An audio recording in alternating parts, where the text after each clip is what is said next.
கலைஞர் கருணாநிதி, செல்வி Jayalalithaa, EPS, OPS வகைராக்கள், இப்போது இருக்கக்கூடிய மு.க. ஸ்டாலின் அனைவருமே வள்ளுவர் வாய்மொழிப்படி பேய்ப்பட்டியலில் வைக்கப்பட வேண்டியவர்கள்.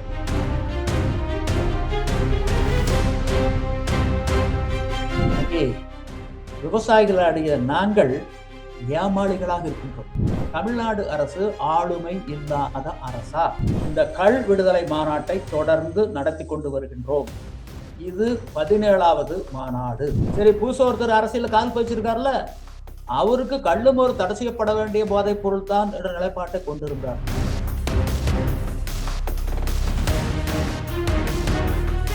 என் வீட்டுல எவ்வளவு கொடுப்பேன் நீ எனக்கு அப்படின்னு கேட்டு பேரம் பேசி வாங்குறத வாங்கிட்டு தானே பாக்ஸா வெடிக்க போறோம்.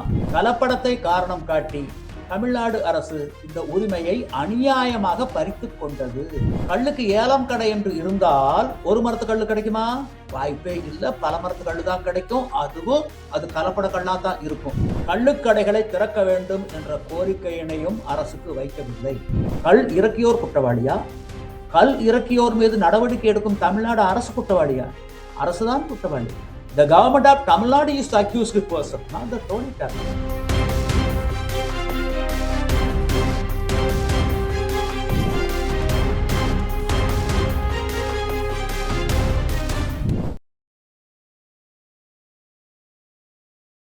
மக்கள் 369 நேயர்களுக்கு அன்பு வணக்கம். இன்றைய நேர்காணலில் தமிழ்நாடு கல்வி இயக்கத்தினுடைய திரு நலசாமி அவர்களோடு உரையாட இருக்கிறோம். ஐயா வணக்கம்.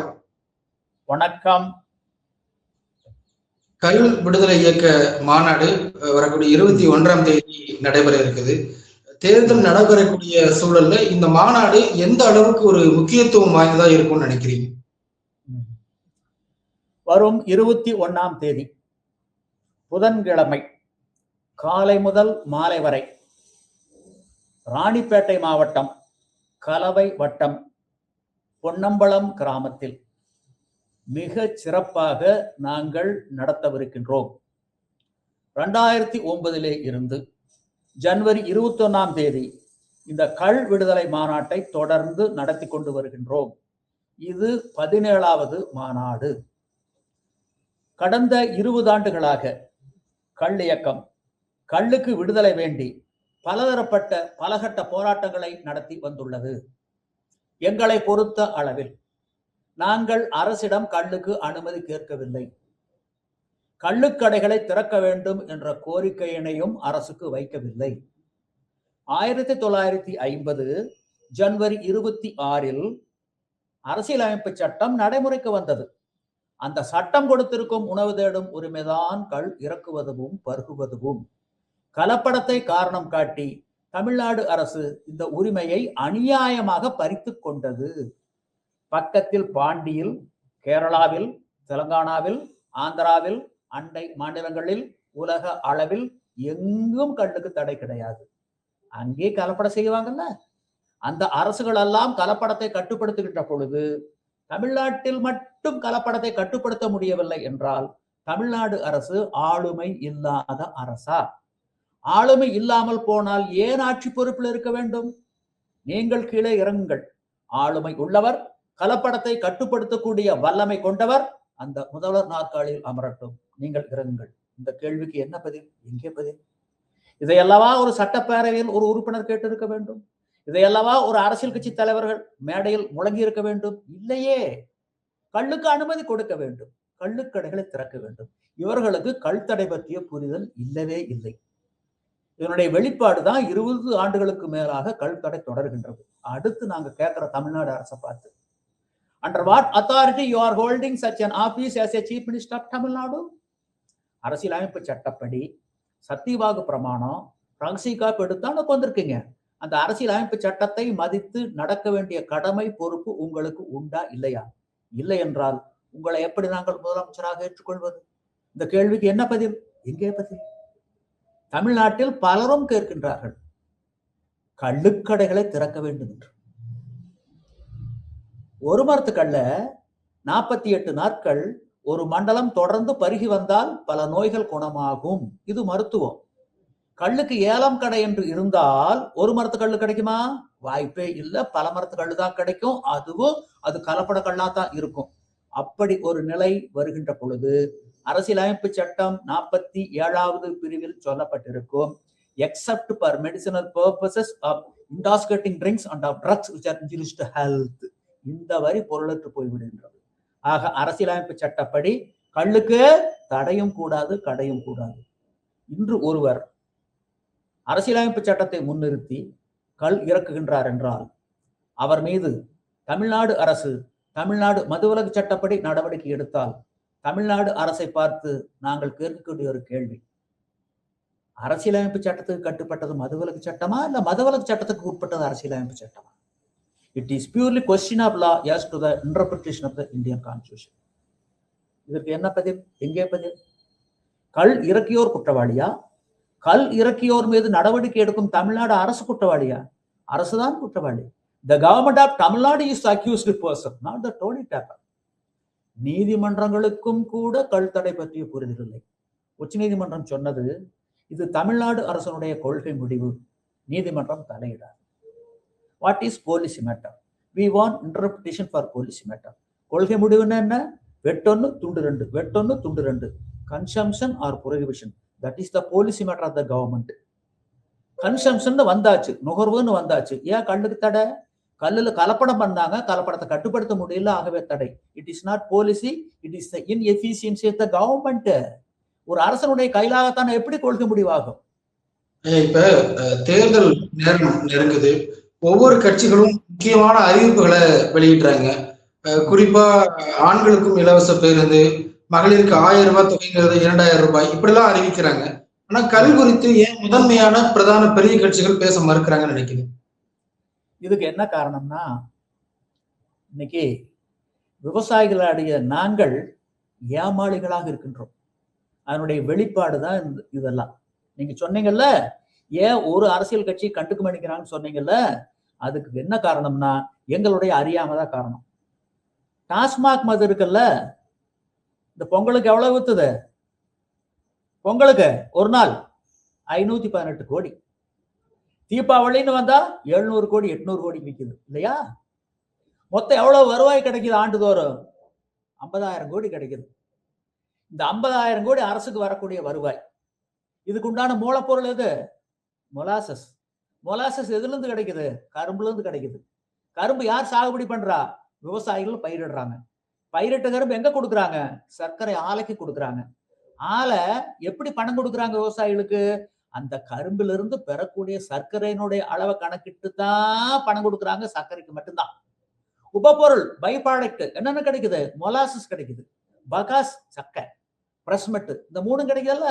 இந்த 3க்கு பணம் கொடுக்குறாங்களா? இல்லை, இல்லை, இதுவரை இல்லை. கரும்பு கட்டுப்பாட்டு ஆணை 1966 படி கரும்புல இருந்து பெறக்கூடிய சர்க்கரைக்கு மட்டும்தான் கொடுக்குறாங்களே வழிய உபப்பொருளுக்கு கொடுப்பதில்லை. இந்த உபப்பொருளுக்கும் விவசாயிகளுக்கு உண்டான தொகையை கொடுக்க வேண்டும் என அரசால் நியமிக்கப்பட்ட பர்காவா கமிஷன் அரசுக்கு பரிந்துரை பண்ணாங்க. பர்காவா இறந்து பல ஆண்டுகள் ஆச்சு. மத்தியில ஆட்சி மாற்றம் ஏற்பட்டது, காட்சியில மாற்றம் இல்லை. எங்களுக்கு உண்டான பணத்தை கொடுக்கவே இல்லை. ஆக அரசுக்கு 50,000 கோடி வருவாய் வருதுன்னு பெருமையா பேசிக்கிறாங்கல்ல, இதை வச்சுதான் நலத்திட்டங்களை எல்லாம் நாங்க செய்யறோம், இதை வச்சுதான் நாங்க அரசு ஊழியர்களுக்கு சம்பளம் கொடுத்துட்டு இருக்கிறோம், இது இல்லாம அரசு எந்திரம் இயங்காது, முடங்கி போயிரு அப்படின்னு பலரும் சொல்றாங்கல்ல.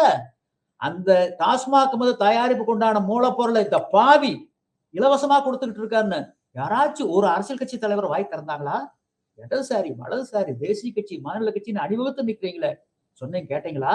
இல்ல விவசாய சங்க தலைவர்களாக நாங்களாவது இந்த உண்மையெல்லாம் தெரிஞ்சு கேட்டோமா? இல்லையே. கரும்புக்கு கூடுதலா பணம் கொடு, கரும்பு கூடுதலா பணம் கொடு, இதைத்தான் கேட்டோமே வெளியே இந்த உண்மையெல்லாம் தெரிஞ்சு கேட்டோமா? ரைட், இது ஒரு பக்கம் இருக்கட்டும். இந்த டாஸ்மாக் மூலம் அரசுக்கு எவ்வளவு வருவாய் வருது? 50,000 கோடி. இது முன்கதவு வழியா வரக்கூடிய வருவாய் அரசு கஜானாவுக்கு போகுது, இது எல்லாத்துக்கும் தெரியுது. பின்கதவு வழி இதே அளவுக்கு 50,000 கோடி வருமானம் வருது பின்கதவு வழியா. அது யார் கைக்கு போகுது? லிக்கர் லாபி கைக்கு போகுது.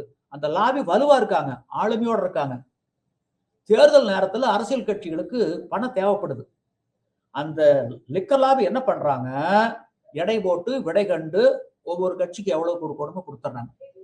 கட்சி வாங்கி தேர்தல் செலவுக்கு பயன்படுத்திக்கிறாங்க ஒரு பகுதியை.